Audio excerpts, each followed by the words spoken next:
I'm like 10,000 miles away from you. Do you love my 1920s flappers hairstyle? It's so pretty. Yeah! No tickle.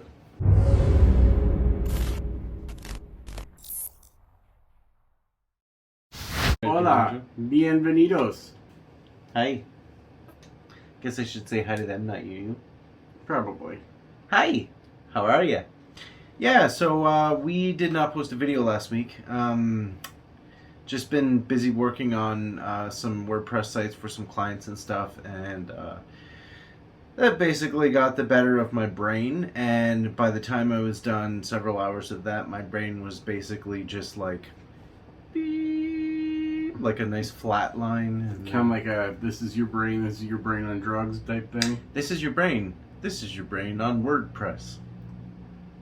So, yeah. So we basically just, what did we do? Nothing? I think we watched a movie. I don't remember what. Maybe you had a bath. I watched a movie. Maybe I fell asleep. I probably fell asleep, let's be real. But, Yeah, the days have just been blurring together. Yeah, well, there was a few days that stood out there. For him. Yeah. I had a relatively uneventful last 2 weeks. This one. So I'll start off with some good news. So I don't know if you follow me on social media. If you do, I was advertising a little bit for another channel that I talked about before, Filthy Lot. They are a channel from Vancouver, BC, and they're just basically general nerd culture, and love them. I entered a contest and won some stuff, so got that in the mail today. First edition of Undone by Blood, The Other Side, or The Other Side of Eden. And I am an 80s child. Ken doesn't give a crap about this, but... Not because of the 80s thing, it's action movies. Yeah, it's just not so my thing. I'm super excited because I got the Rambos and all that, so yeah! I know what I'm going to be doing. Watching Rambo while Ken plays on his phone. Yeah, probably. So that was my positive highlight of the week. It was a pretty good one.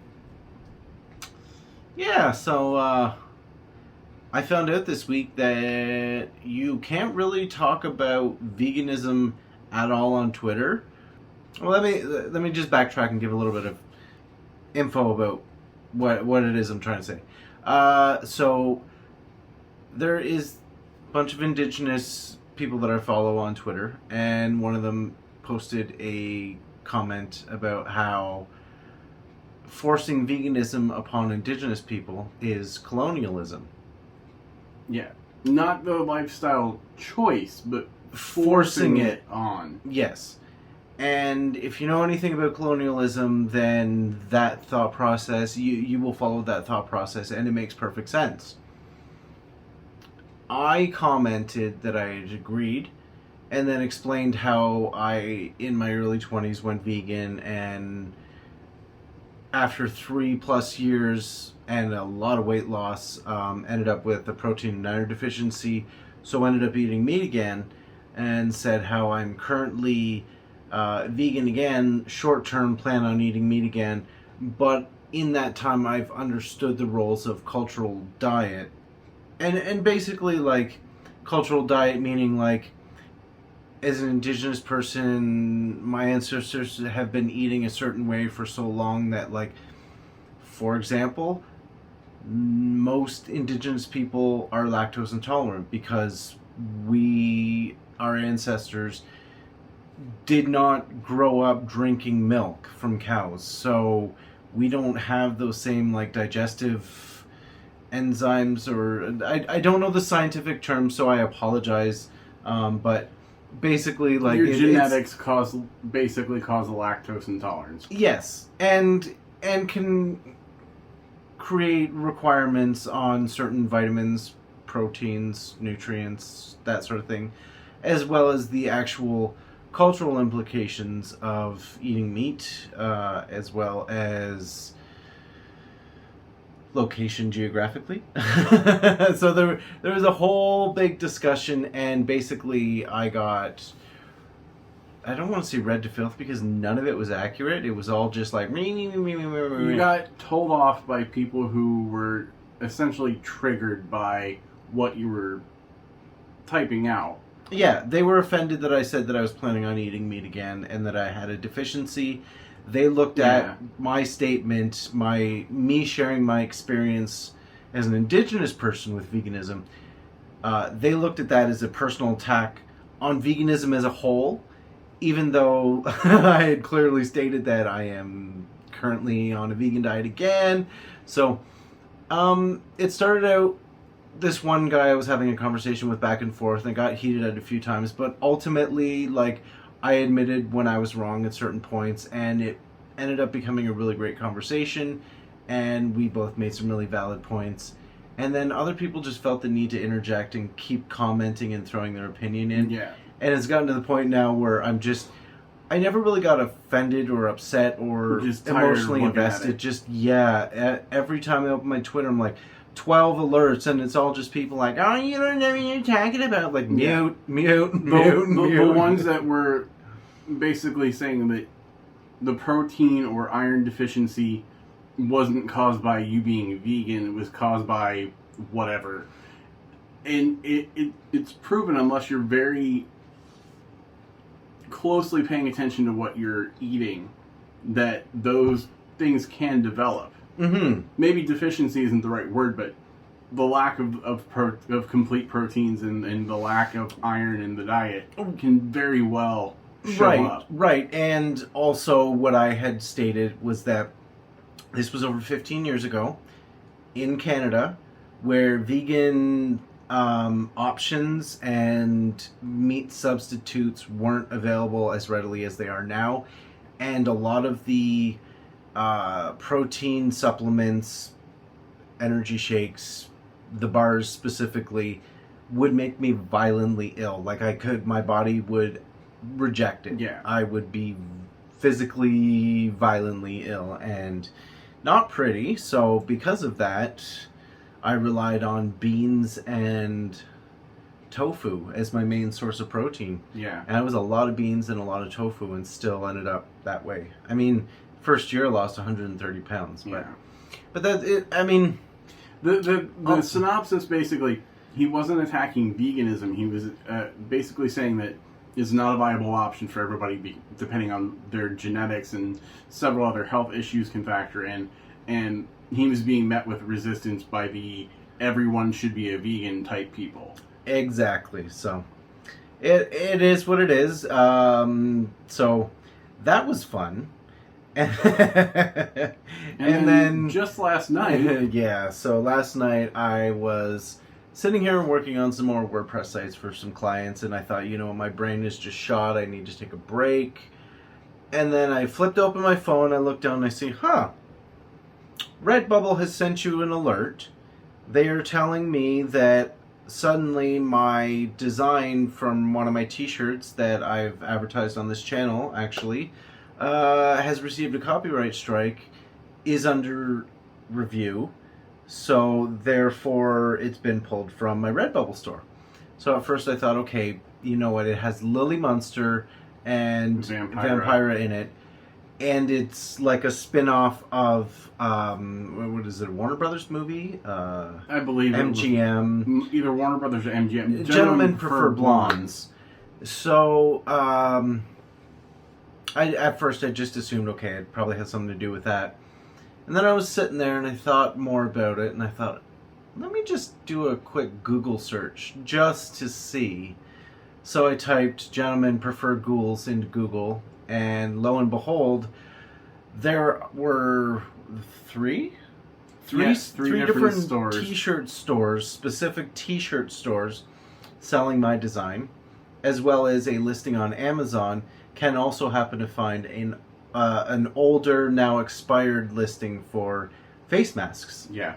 Of my design on Amazon. So I don't know how many of my design they actually sold and how much money they made off of it, but I've contacted several of the legal departments of these websites and Amazon, and currently it's being reviewed, and so Yeah, so we've accepted the fact that it may still be gone for good because of the copyright issue, but we're also kind of the mindset that if we're not able to make the money off of his work, then nobody should be able to make the money off of that work unless they're paying the licensing fee, if it comes down to that. exactly.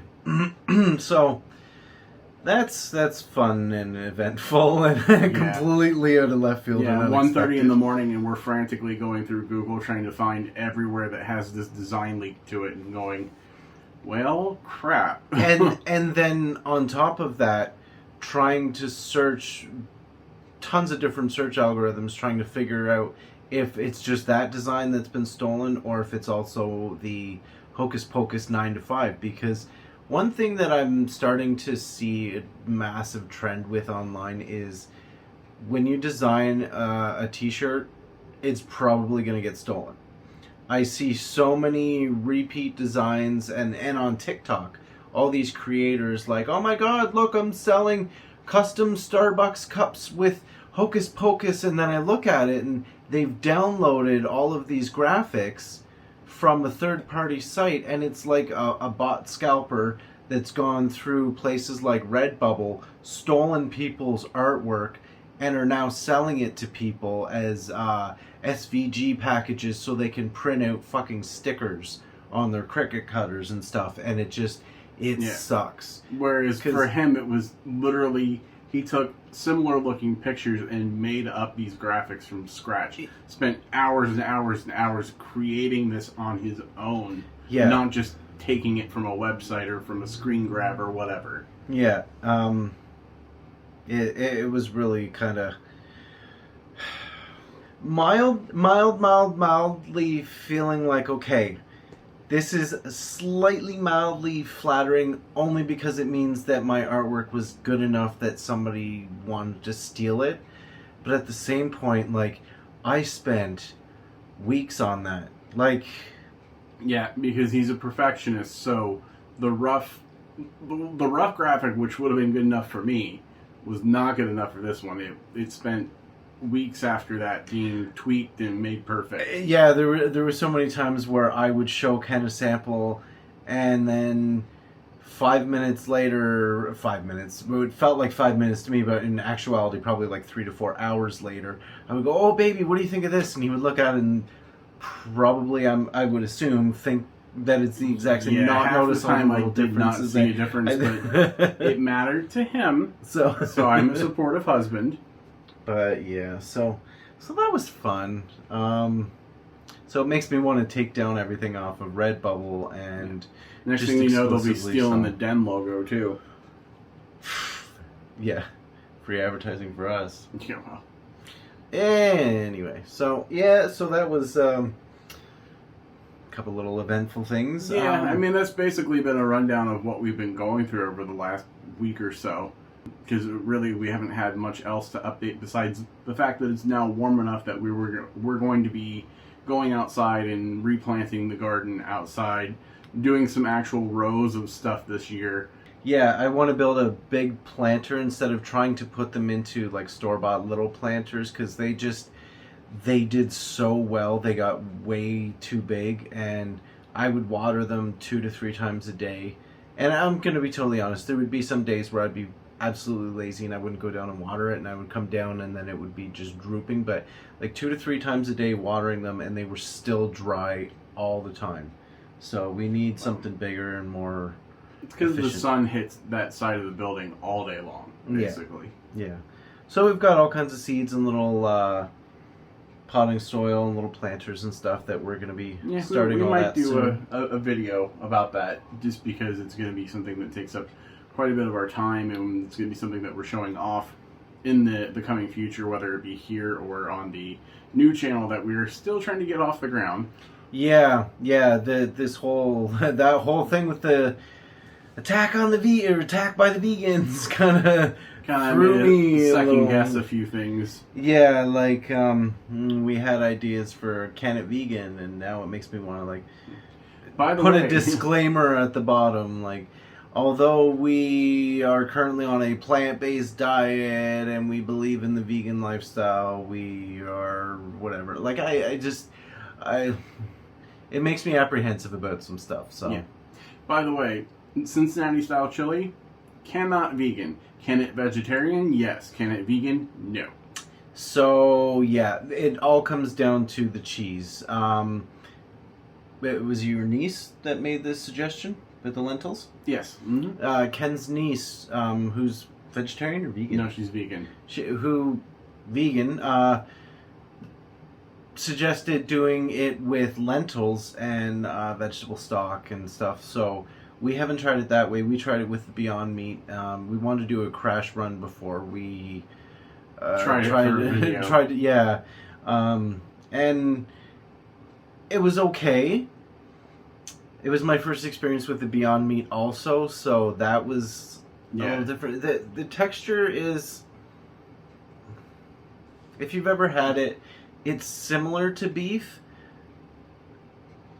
I feel like in anything other than a stew or a chili, it would be fine. But when you cook it in liquid, it takes on a weird, like, it's not even textural. It's just like a weird flavor that Beyond Meat doesn't normally have. It wasn't what we were hoping for, what we were expecting. So, but we'll play around with it and see what we can do to make it actually work. yeah. And the Instant Pot, yes, we are still working on ideas for that as well. We will gladly take any recommendations in the comment section down there below. But yeah, we're basically been doing a lot of trial and error, trying to get things that we know will be successful, because we don't want to go through like a 20-minute video and be like, oh, sorry, if you were planning on making this, it didn't work. Yeah, I mean, sometimes that's half the fun, but if you're tuning in for a recipe, then it kind of defeats the purpose. And I've watched so many of those recipes on YouTube, and I've tried it, and it's just not worked, which kind of sparked the idea for a YouTube series, but not going to talk about that now. So, that kind of wraps up where we've been for the last couple of weeks, but and then, of course, before that, I had a really nasty sinus infection that I was getting over, and it just took everything right out of me. I was at zero for about a week, so...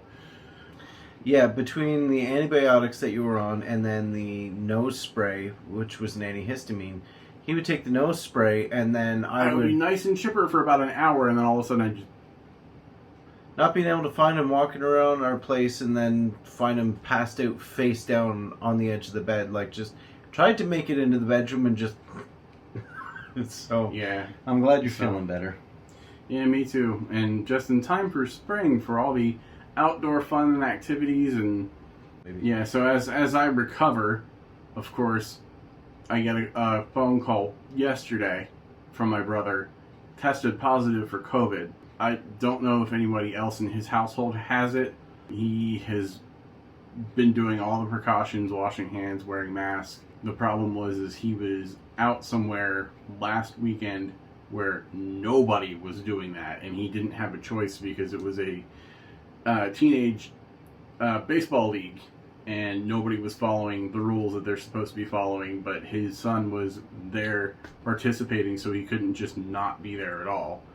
So, yeah, he's at home recovering, and I'm wishing him a very speedy recovery, and hopefully he doesn't get all the bad things that COVID brings with it. So, Yeah, absolutely. Thank God your dad already has his vaccine. yeah, my dad's already been immunized, and he's in his mid-60s, so he's in that group that is at risk, so I'm glad for that. Oh, he'll appreciate that little flattering. Mid-60s. I'm not supposed to really reveal his age. As a fellow Sagittarius, I concur. So that's probably going to do it for us this week. Just going to be relaxing, taking it easy. Well, as much as I can in between working on several sites for clients. And yeah. So, hoping that Josh gets a speedy recovery and everything works out. And yeah, that's That's basically it. Don't forget to like, share, subscribe.